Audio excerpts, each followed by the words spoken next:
Hello everyone, welcome back to cyber hub and I hope you all are doing great. So आज के इस video में हम कुछ पढ़ने वाले हैं फ्रॉइडियन टेक्निक्स। और this is a part of psychodynamic therapy, और we can say psychoanalytic theory.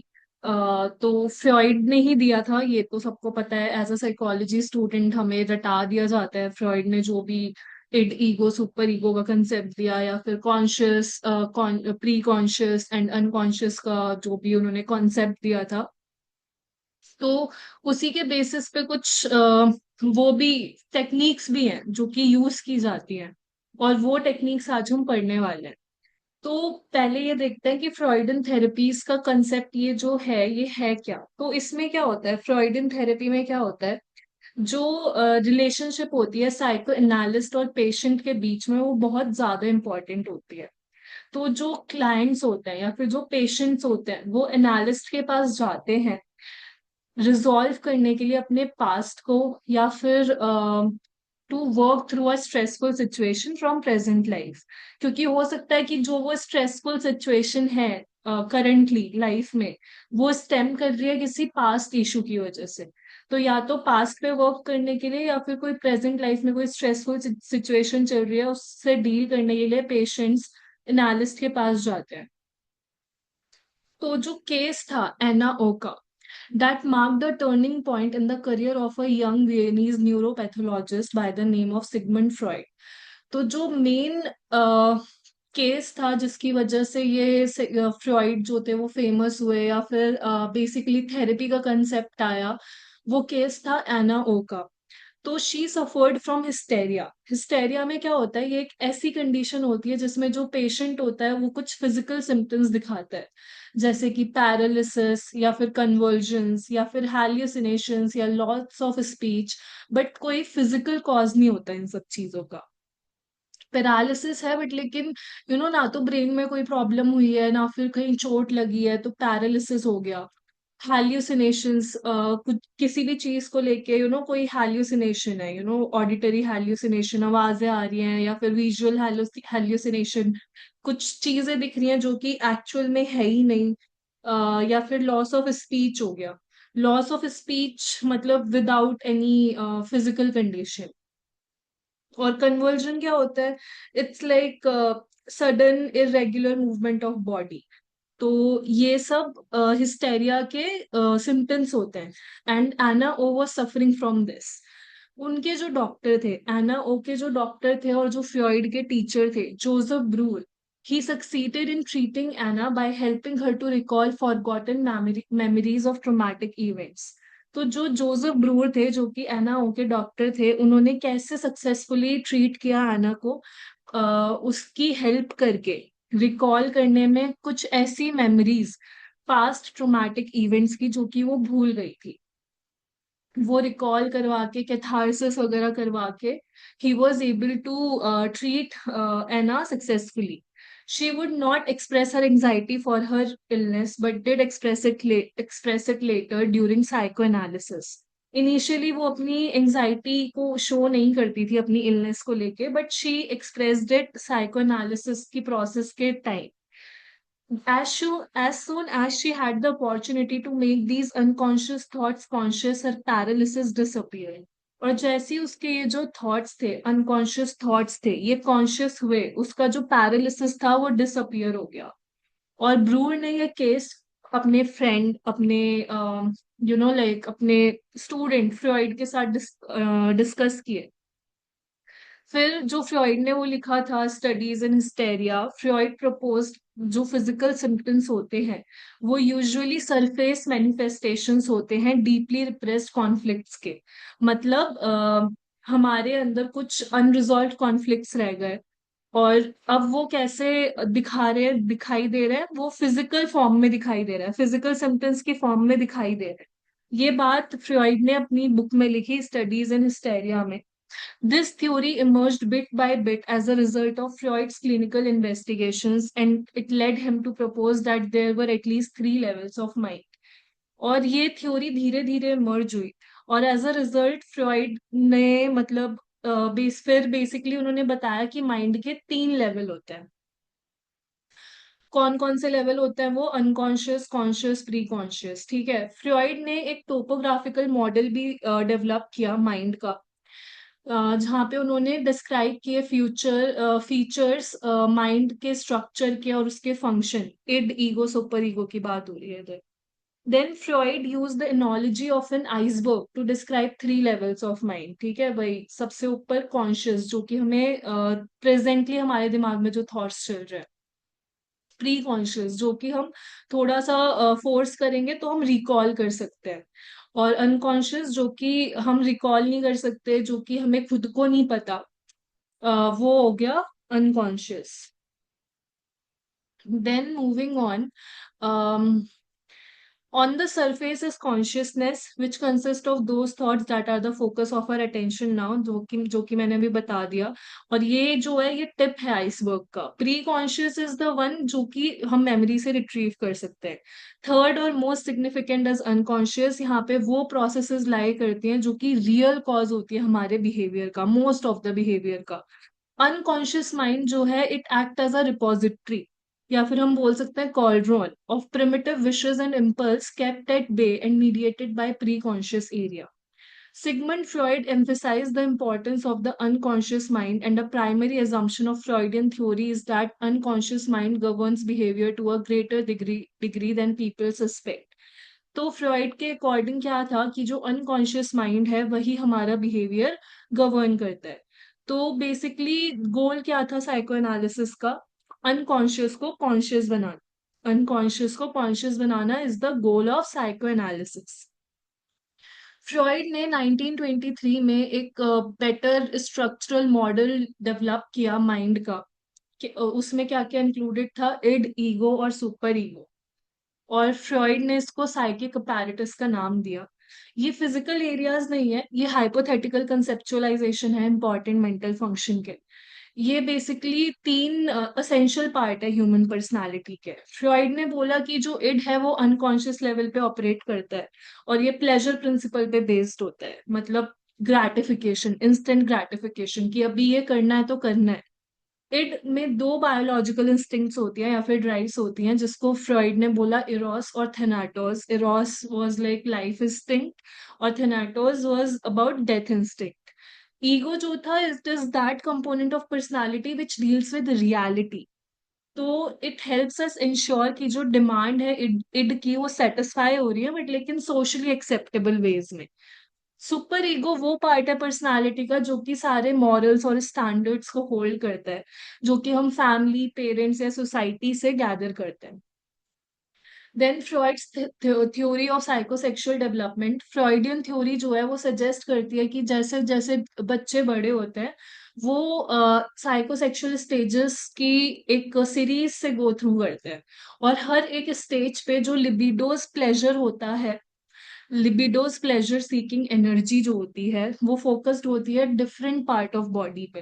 पहली स्टेज है ओरल, यहाँ पे जो लिबिडिनल एनर्जीज होती है वो माउथ पे फोकस्ड होती है। एनल स्टेज में एनस पे, फैलिक स्टेज में जेनिटल्स पे। लेटेंट स्टेज में जो ये होता है, यहाँ पे लोग अपना करियर वगैरह पे फोकस कर रहे होते हैं, और उनका इस टाइम पे जो फोकस होता है वो जेनिटल से हट जाता है, और फिर जेनाइटल स्टेज में it comes back to genitals, ठीक है। Then successful completion of each stage leads to a healthy personality as an adult. But लेकिन अगर कोई कॉन्फ्लिक्ट अनरिजॉल्व रह गया किसी पर्टिकुलर स्टेज पे, तो इंडिविजुअल फिक्सेट हो जाएगा या स्टक हो जाएगा उस पर्टिकुलर पॉइंट ऑफ डेवलपमेंट पे। Fixation can involve an overdependence or obsession with something related to that phase of development. For example, a person with an oral fixation is believed to be stuck at the oral stage of development. Signs of an oral fixation might include excessive reliance on oral behavior such as smoking, biting fingernails, or eating. Hysterics suffer from reminiscences, Freudian dictum. तो जो Freud थे उन्होंने psycho analysis का जो start किया था movement, वो hypnosis से स्टार्ट हुआ था एक्चुअल में। उन्होंने इसको एक डेवलपमेंटल थ्योरी की तरह देखा, एंड वो बेसिकली जो एविडेंस थे वो पास्ट में ढूंढ रहे थे। मेडिकल ट्रेनिंग जो थी फ्रॉइड के टाइम में, it began with careful case history. Freud का जो पॉलिटिकल कन्विक्शन था कि जो साइको एनालिसिस है that will lead to social reforms in education and child rearing. Marx के लिए जो प्रेजेंट था, it present was pregnant with future, but Freud के लिए जो प्रेजेंट था it was pregnant with, present जो था वो प्रेग्नेंट था पास्ट के साथ। He love the saying not only is the past not dead, it is not become the past as yet. ठीक है, तो उनके अकॉर्डिंग पास्ट कभी नहीं मरता, और पास्ट पास्ट है ही नहीं। ठीक है, क्योंकि वो हमारे प्रेजेंट बिहेवियर्स में आ रहा है। Psycho analysis and psycho analytic therapy, तो ये दोनों एक कॉन्टिन्यूम फॉर्म करते हैं। ठीक है, मतलब these keeps developing, both apply psychoanalytic understanding of human behaviour, वही id ego super ego unconscious वाला जो कंसेप्ट है, दोनों उसको अप्लाई करते हैं। इसमें क्या क्या इन्वॉल्व होता है? कन्फ्रंटेशन, क्लैरिफिकेशन और interpretation, introspection and empathetic understanding by analyst. Psycho analysis focus करता है मेनली इंटरप्रिटेशन पे और इवेंट्स पे जो कि रिलेशनशिप में होते हैं, थेराप्यूटिक रिलेशनशिप में होते हैं। और जो साइको एनालिटिक साइकोथेरेपी होती है ये रिलेशनशिप पे ध्यान देती है, बट लेकिन it also focuses on advice, environmental manipulation and other manoeuvre. ठीक है, then interpretation, the verbal communication by the analyst of the hypothesis of an unconscious conflict that emerges in the patient's communication। Basically क्या analyst बताता है या फिर hypothesis देता है regarding unconscious conflict जो कि पेशेंट के साथ कम्युनिकेशन में इमर्ज हो रही है। जैसे कि एक फीमेल पेशेंट ने जो कि 20 साल की है, उसने बोला कि शी ड्रेम्ट एक दिन पहले कि वो एनालिस्ट के साथ है जो कि वाइट कोट में प्रेजेंट है, और वो उसको एक चेस कर रहा है with a syringe in head. दूसरे पेशेंट जो कि एक मेल है उसने शेयर किया कि he dream that he is lying in your lap and you are stroking his head. ठीक है, ऐसे ही बाकी एग्जांपल्स भी हैं। तो जो साइको एनालिटिक थेरेपी होती है ये रेफर करती है, ये इसको रेफर किया जाता है थ्योरीज को and therapeutic methods of Sigmund Freud के थ्रू। ठीक है, और जो साइको डायनामिक थेरेपी होती है ये सेक्सुअल फैक्टर्स को डी एम्फेसाइज करती है एज पॉजिटिव फैक्टर्स, और ये ज्यादा इंपॉर्टेंस देती है एनवायरमेंट के इन्फ्लुएंस को।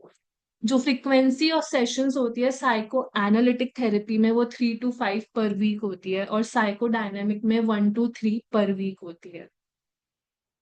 फ्री एसोसिएशन जो टेक्निक है, ये पहली टेक्निक है जिसके बारे में हम पढ़ने जा रहे हैं।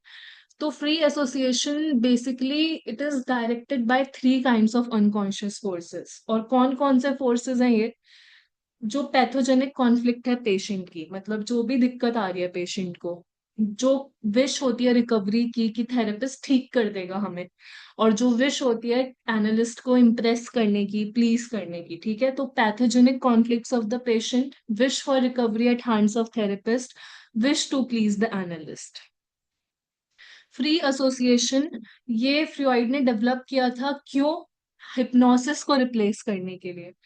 तो ये जो इंटरप्ले होता है इन तीनों के बीच कि पेशेंट किस चीज से सफर कर रहा है, उसकी जो विश है कि उसको थेरेपिस्ट ठीक कर दे, और थेरेपिस्ट को इम्प्रेस करने की, इन तीनों के बीच में जो वो है इंटरप्ले है, ये बेसिकली क्या करता है? ये प्रोग्रेस ऑफ एनालिसिस को थ्रेटन करता है। There is no censorship of the flow of thoughts or feelings by the patient as the goal is to access the unconscious material to the conscious। तो यहाँ पे हम सेंसरशिप नहीं कर सकते, मतलब जो थॉट्स आ रहे हैं, जो फीलिंग्स आ रहे हैं, हमें वही बतानी है, पेशेंट वही बताएगा, क्योंकि गोल क्या है कि अनकॉन्शियस मटेरियल को कॉन्शियस करना है। तो होता क्या है ना, जो फ्री एसोसिएशन है जो कि डायरेक्टेड है by 3 kinds of unconscious forces, तो इन तीनों चीजों की वजह से कि एनालिस्ट को प्लीज भी करना है और ये सारी चीजें हैं, तो इससे क्या होता है कि हम फिल्टर्ड इंफॉर्मेशन बताते हैं एनालिस्ट को। बट फ्री एसोसिएशन की मदद से क्या होता है कि वी आर एबल टू से what is in are unconscious.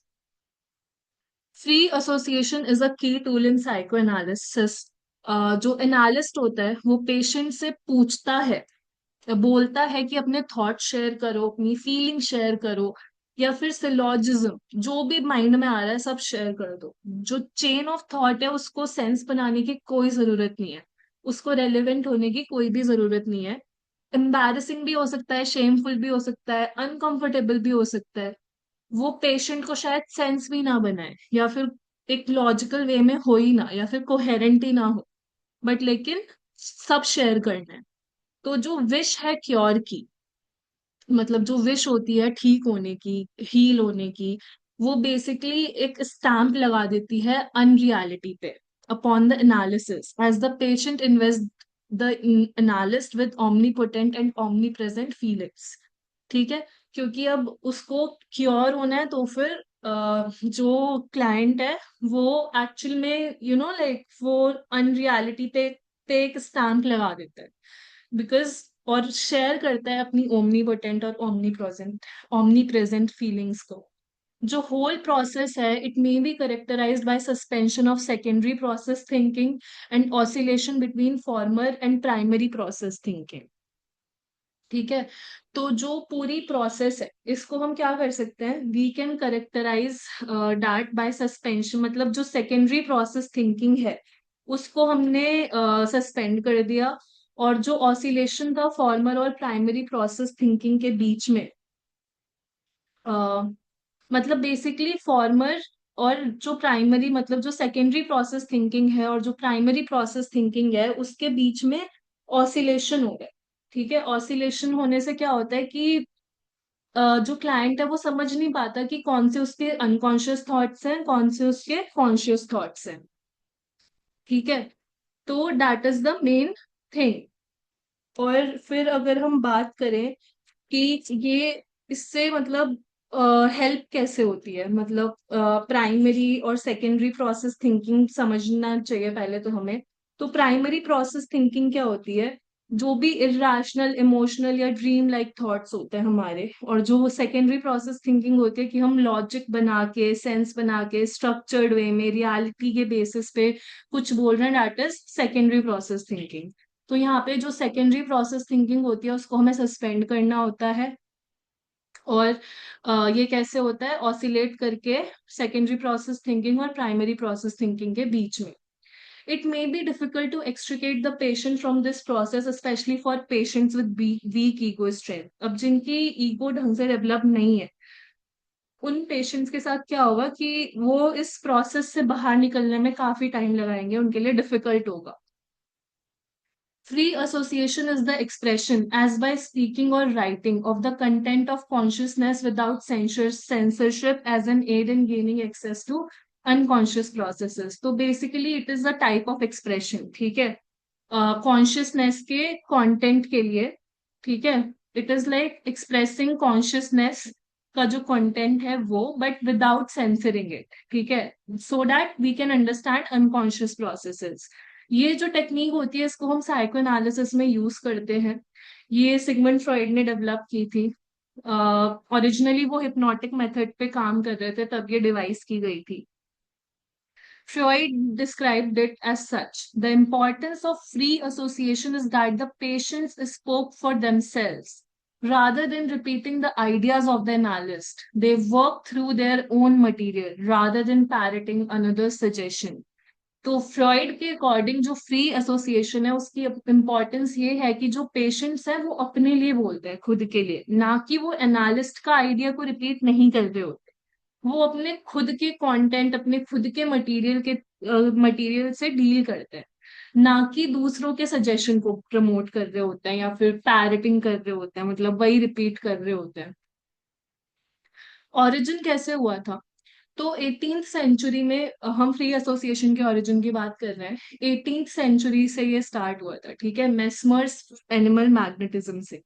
फ्रेंस Anton Mesmer जो थे, ही बिलीव्ड इन अ फोर्स जिसका नाम, जिसको उन्होंने एनिमल मैग्नेटिज्म का, और उन्होंने सोचा कि ये जो चीज है इट कंट्रोल्स मेंटल एनर्जी, कि एनिमल मैग्नेटिज्म जो होता है वो हमारी मेंटल एनर्जी को कंट्रोल करता है। He suggested, what did he suggest, कि हैंड मूवमेंट्स और मैग्नेट्स को यूज करके इस एनर्जी को बैलेंस किया जा सकता है। 19th सेंचुरी में साइको एनालिसिस और फिक्सेशन आया। पेरे जेने जो थे, उन्होंने फिक्सेशन पॉइंट्स के आइडिया को इंट्रोड्यूस किया। फिक्सेशन पॉइंट्स मतलब ऐसी जगह जहां पे हम स्टक हो जाते हैं, और सिगमंड फ्रॉइड ने इस आइडिया को एक्सपैंड करा और बोला कि पास्ट ट्रॉमा के चक्कर में ये फिक्सेशन होता है। फ्रॉइड ने फिर फ्री एसोसिएशन और ड्रीम एनालिसिस दिया। फ्रॉइड ने बिलीव फ्रॉइड बिलीव करते थे कि जो लोग हैं वो अनलॉक कर सकते हैं अपने स्टक थॉट्स को फ्री एसोसिएशन को यूज करके, basically letting the mind wander without control. और उन्होंने इसको अप्लाई किया ड्रीम इंटरप्रिटेशन में and everyday slips of the tongue to understand hidden thoughts. Freud's train window metaphor, basically उन्होंने बोला कि फ्री एसोसिएशन इज लाइक कि एक जो ट्रैवलर है वो ट्रेन में बैठा है और विंडो से वो उसको जो भी दिख रहा है, जो भी पास होता जा रहा है वो उसको डिस्क्राइब कर रहा है। पेशेंट को अपने थॉट्स के बारे में फ्रीली बोलना चाहिए, जैसे कि someone describes changing views. Purpose of free association in therapy, ये अनब्लॉक करता है स्टक थॉट्स को और इमोशनल कॉन्फ्लिक्ट्स को, और इससे हमें deeper layers of psyche mind मतलब अनकॉन्शियस का हमें पता चलता है कि हमारे अनकॉन्शियस में है क्या। Primary versus secondary processes, Freud ने आइडेंटिफाई किए different ways the mind processes thoughts. Free association help them understand these layers. Analyst का रोल क्या होता है? फ्री फ्लोटिंग अटेंशन, मतलब किसी भी एक चीज पे नहीं अटक जाता थेरेपिस्ट, वो बेसिकली पैटर्न बनाने की कोशिश करता है। अनकॉन्शियस माइंड अपने अनकॉन्शियस माइंड को यूज करता है पेशेंट के अनकॉन्शियस को समझने के लिए। और को एसोसिएटिविटी का मतलब क्या है? Free association happens in the presence of the therapist but also involves therapist interpretation. The patient's unconscious communicates through the therapist understanding. Then, how does free association work? How to get started with it? तो patients जो होते हैं वो start में awkward हो सकते हैं, hesitant हो सकते हैं, वो they start talking about childhood parents, past memories or feelings once like rapport is established. फिर होता है flow of thoughts. The thoughts may seem random or disconnected to the patient. Freud reassured patients that their stream of consciousness would make sense once the unconscious meaning was revealed. ठीक है? Then therapist का role क्या होता है free association में? Listening and interpretation. तो Freud mostly चुप रह के सुनते थे और पेशेंट बोलता रहता था।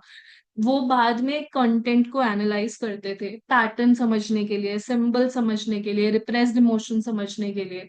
और मॉडर्न अडेप्टेशन में क्या हो गया है, आजकल के जो थेरेपिस्ट हैं वो पेशेंट्स के साथ एंगेज करते हैं, रिफ्लेक्ट करते हैं कि वो क्या सोचते हैं, और फिर वो जो सोचते हैं उसके बारे में क्लाइंट क्या सोचता है, जिससे कि प्रोसेस कोलैबोरेटिव हो जाए नेचर में।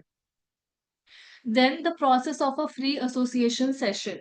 Relaxation. In Freud's time, patient would lie down on a couch. Today, they might just sit in a comfortable chair.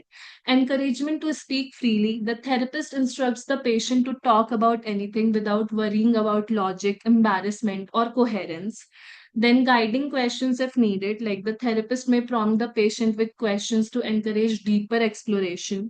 Unconscious meaning, the therapist interprets beyond the spoken words to uncover hidden conflicts. Then what are some of the key lessons from free association? कि हर thought matter करता है, कोई भी thought फालतू का नहीं होता, even हमें लग रहा हो। तो थेरेपिस्ट जो है वो हर चीज को सुनता है और पैटर्न आइडेंटिफाई करता है, हिडन इश्यूज आइडेंटिफाई करता है, जो कि एक नॉर्मल इंसान शायद वैसे नोटिस ना करे। अनकवर हिडन थॉट्स, समटाइम्स हम अपनी जो भी पेनफुल मेमोरीज होते हैं उसको अनकॉन्शियस में पुश कर देते हैं, हम रियलाइज भी नहीं करते। Free association in hidden thoughts को सरफेस पे लाता है, जिससे हमें रिलीफ और क्लोजर मिलता है। इट एक्सप्रेसेस रिप्रेस्ड फीलिंग्स, तो लोग वही मतलब पेनफुल इमोशन सप्रेस करते हैं because they feel overwhelmed. Research show करता है कि bottling up emotions is not good for mental health. Free association allows you to express and process these feelings safely. And what other lesson we get from free association is that it gets to the root of the problem. Identifying the core issue in therapy is often difficult. Free association help uncover underlying causes of emotional distress. Once the root problem is clear, you and your therapist can develop a plan to address it. ये कुछ benefits हैं free association के। Express express कर पाते हैं, explore कर पाते हैं, इंस्क्रिप्शन हो पाता है, translation, reflexibility and transformation. Then free association कब यूज किया जाता है, मतलब इंडिकेशंस क्या है? जब हमें डीपर एक्सप्लोर करना हो किसी चीज को, ये कॉमन होता है साइको एनालिसिस और साइको डायनेमिक थेरेपी में। ये माइंड के हिडन पार्ट को एक्सप्लोर करता है और रूट कॉज समझने के लिए यूज किया जाता है, to work through childhood experiences, unresolved issues and childhood से, या फिर ट्रॉमा, कोई ट्रॉमा के बारे में बात हो रही है, या अटैचमेंट वुंड्स और old family conflicts, and it lets you revisit and process painful memories safely. Then to access repressed or hidden thoughts, many of us push away painful thoughts without realizing it. Free association brings those buried emotions and desires to surface, gives clarity on why we feel or behave a certain way. Then it also helps to understand confusing or mixed feelings. It can reveal inner conflicts you didn't even know you had. It is also used to decode dreams or symbols, like it helps connect the dots between dreams, words, emotions. And it also boosts our self awareness. Like people are able to look at their own thoughts and feelings more clearly. We can notice patterns in how we think and react to things. It also builds insight into your emotional responses and hidden triggers. And it is also used for personal growth, like in form of journaling or a stream of consciousness writing are great tools. Encourages creativity, self-expression, and self-discovery. And it is not suitable. Free association, severe psychotic disorders में it is not useful, क्योंकि वो क्या करेंगे, reality को imagination के साथ mix कर देंगे और इससे ज्यादा कंफ्यूजन क्रिएट हो जाएगा। देन वो लोग जिनको कुछ कॉग्निटिव लिमिटेशंस हैं, लाइक सीवियर इंटेलेक्चुअल डिसेबिलिटी, तो फिर वो उनकी they struggle with abstract thinking और वर्बल एक्सप्रेशन, तो फिर वो ऐसी चीजों से, ऐसी थेरेपी से ज्यादा बेनिफिट करेंगे जो कि नॉन वर्बल है नेचर में, या फिर जो कि सिंपल है।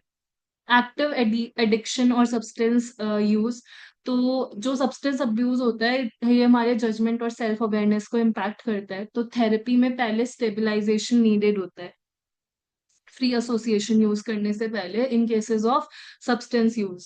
देन लैक ऑफ ट्रस्ट और फीलिंग अनसेफ, तो फ्री एसोसिएशन सिर्फ तब काम करता है अगर क्लाइंट अपने थेरेपिस्ट के साथ safe or supported feel करता है। Building trust and rapport with the therapist is essential first. Then emotional instability or impulsivity. People with intense mood swings or poor emotional regulation may feel overwhelmed. They need help with the stabilization skills before trying this method. Low insight or self-reflection. Some may not yet have the capacity to reflect on their inner world. In such cases, therapists may begin with more supportive or structured therapy. Lack of willingness or resistance. If the person doesn't feel ready or is resistant to sharing openly, this technique might not work. Client comfort and readiness should always guide the pace of therapy. तो ये कुछ contraindications थे। Then where can we use free association, तो इसको हम Rorschach और thematic perception test में use किया जाता है। बेसिकली ये प्रोजेक्टिव टेक्निक्स होती हैं, टेस्ट होते हैं। Blocking free association in analysis is termed as resistance and psychoanalytic therapy and is a key starting point. ठीक है कि अगर कोई नहीं चाहता ये करना, it might show resistance. Helps in the measurement of the oscillating function of the ego for the analyst. तो इससे हमें ईगो का ऑसिलेटिंग फंक्शन को हम मेजर कर सकते हैं। Then criticism of free association, overproduction of associations, like कुछ क्लाइंट प्रेशराइज्ड फील कर सकते हैं कि उनको बोलते रहना पड़ेगा और रैंडम एसोसिएशन बनाने पड़ेंगे। इससे इररेलेवेंट या एक्सेसिव थॉट्स आ सकते हैं जो कि पर्सन के ट्रू इमोशंस या अनकॉन्शियस माइंड को रिफ्लेक्ट नहीं करते। लैक ऑफ रेलेवेंस, लाइक सारे एसोसिएशन मीनिंगफुल हो जरूरी नहीं है। एक पर्सन को पहले अपनी मॉम की याद आती है, उससे एक सॉन्ग याद आता है, फिर उससे वो म्यूजिकल आर्टिस्ट को सुनने लगता है, म्यूजिकल आर्टिस्ट को लिस्ट करने लगता है। इसका मतलब कोई डीप साइकोलॉजिकल इश्यूज हो जरूरी नहीं है। मिस इंटरप्रिटेशन बाय थेरेपिस्ट, कुछ थेरेपिस्ट ऐसे पैटर्न्स फाइंड कर सकते हैं जो कि एक्चुअली एग्जिस्ट भी नहीं करते, just to make sense. This can lead to false conclusions about a person's psyche. Then it definitely there is a lot of dependence on therapist skill. The effectiveness of free association depends on how well the therapist interprets the thoughts. If the therapist is inexperienced, they might misread the association and provide incorrect insights. And it is not suitable for everyone. Some clients, especially those with anxiety or weak ego strength, may struggle with the process. The lack of a structure can cause distress or confusion, making it hard for them to engage effectively. So that was about free association, ये हमने detail में पढ़ लिया है. तो I hope यहाँ तक clear है. If you have any doubt please do ask in the comment section, and बाकी की टेक्निक्स हम नेक्स्ट वीडियो में पढ़ेंगे. For today's video, this is it, and I hope you found it useful. And if you did, please don't forget to give it a big thumbs up, and I'll see you all in the next video.